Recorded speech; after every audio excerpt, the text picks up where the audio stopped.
Құрметті студенттер, бүгінгі дәрісіміздің тақырыбы дәрілік заттар мен медициналық бұйымдарды қаптауға арналған технологиялық жабдықтар туралы. Бұл лекциямыздың дәрісіміз 3-ші курс фармацевтикалық өндіріс технологиясының студенттеріне арналған және әрбір дәрілік препараттарды шығарған кезде оған қолданылатын аппараттар мен жабдықтар туралы сөз қозғайтын боламыз. Жалпы химия фармацевтикалық өндіріс жағдайларында әртүрлі дәрілік қалыптарды өлшеп бөлу және қаптамаларына құю, қаптамаға құйылғаннан кейін ол заттардың теориялық және практикалық маңыздылықтарын атап өтетін боламыз. Бұл сабақтың негізгі нормативті құжаттары 2 регламент бойынша жүзеге асады. Бірінші регламент ол өндірістік регламент деп аталынатын болса, ал екіншісі ол қаптама регламенті.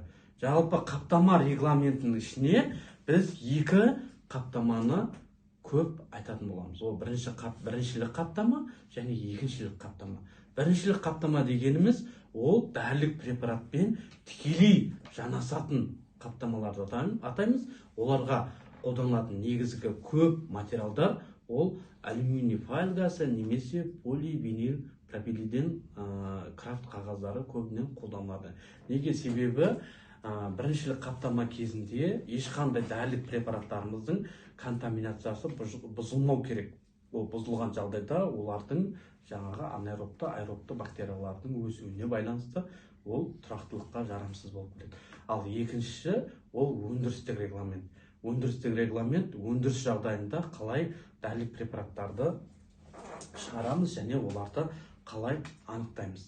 Соған байланысты. Ең бірінші бізде GMP-дің негізгі қосымшаларына байланысты және GEP, Good Manufacturing Practice, сонымен қатар Good Engineering Practice. Неге? Себебі инженерлік жүйе бойынша кез келген құрал жабдықтарды жуу, шаю, тазалау арқылы жүзеге асырылып отырады. Бұл жерде негізгі параметрлерді бізде бос кеңістікте қалған жағдайда ол шығарып жатқан препаратымыздың технологиялық және аппаратуралық сызба нұсқаларында қарастыру керекпіз. Технологиялық сызба нұсқасында белгілі бір кезеңнен кейін дәрілік препараттарды қаптау, орамдау және тасымалдау кезеңдері жүзеге асады. Біз орамдау кезде біз әрбір препараттың серия және партия номерлері бойынша орамдаймыз, ал және оны тасымалдау үшін 19-шы бұйрық бойынша бір өндіріс орнынан екінші тұтынушыға дейін жеткізетін тасымалдау шарттарын қарастырамыз. Бұл жерде 2 термин пайда болады. Ол 2 термин біреуі SIP технологиясы, екінші KIP технологиясы деп аталынады. SIP деген стерилизация. Біз дәрілік препараттардың ішінде инъекциялық және инфузиялық дәрілік препараттар бар.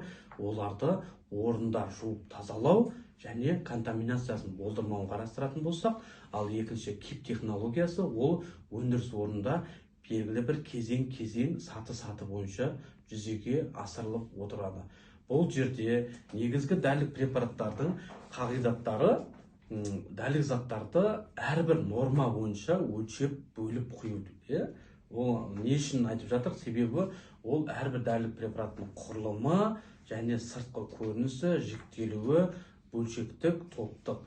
Біріншілік қаптама кезде әрбір дәрілік препараттарды серия бойынша қаптап жүргізетін болсақ, ал топтық бойынша әрбір серия нөмірді картон қорапшаларына салып, ол жерде мөрдің дұрыстылығын, жаңа шыққан жылын, қай мемлекеттен шықты және оның ең маңызды көлемі, қанша көлемде жасалынғанын мән беру керекпіз. Бұл жерде ең негізгі технологиялардың түзету, алдын алу жоспарлары құрастырылады. Ол капа систем жоспары деп аталынады. Капа систем жоспарында біз өндірісте бір сатысында қандай да бір ауытқу немесе жаңағы дұрыс құйылмау, құтылардың герметикалығының тазалығы дұрыс сақталмау болса, капа систем жоспары құрастырылады. Ол Исикава диаграммасы арқылы сызылады. Неге? Себебі әрбір препараттардың Исикава диаграммасында ол препараттардың ағашы немесе идентификациясы, описаниясы бойынша жүзеге асырылады. Жалпы бұл лекциямыздағы ең маңызды нормативті стандарттар олар GMP технологиясы бойынша, GMP стандарттар бойынша, сонымен қатар GEP инженерлік технологиясы және екі регламент құжаттамалар бойынша. Ол бірінші жаңағы өндірістік регламент, екінші қаптау регламенті бойынша жүзеге асырылады. Осымен бұл дәрісіміз аяқталды.